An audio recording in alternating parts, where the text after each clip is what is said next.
กันความสงบเมืองไซฮานีบุกจับตัวผู้ค้าขายยาเสพติดเป็นคนสัญชาติไทย3คนพร้อมของกลางยาไอ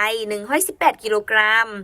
วันที่15กรกฎาคม2026เวลา 11:41 นาทีเจ้าหน้าที่ป้องกันความสงบกลุ่มบ้านไซเมืองไซฮานีนครหลวงเวียงจันทน์ได้สมทบกับการจัดตั้งบ้านนาแคลงแก้ไขเป้าหมายพัวพันยาเสพติดประเภทยาไอที่มาพักเซาอยู่เฮือนเซาของเฒ่าวีรจันทร์อายุ40ปีอยู่หน่วย19บ้านนาแคเมืองไซฮานีนครหลวงเวียงจันทน์สามารถกักตัวเป้าหมายได้3คนยิง1คนคือ 1. เท่านี้ก่อนจุ่มลำมณีหรือบังอายุ36ปีอาชีพกรรมกรคนสัญชาติไทย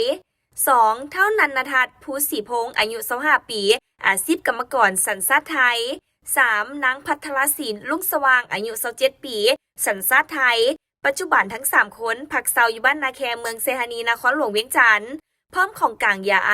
118ถุงเท่ากับ118กิโลกรัมและเครื่องของกลางคือรถจาก Honda เว็บห้อยมาเลสีฟ้าดำป้ายทะเบียนทก4280จำนวน1คันโทรศัพท์3หน่วยใบขับขี่4ใบ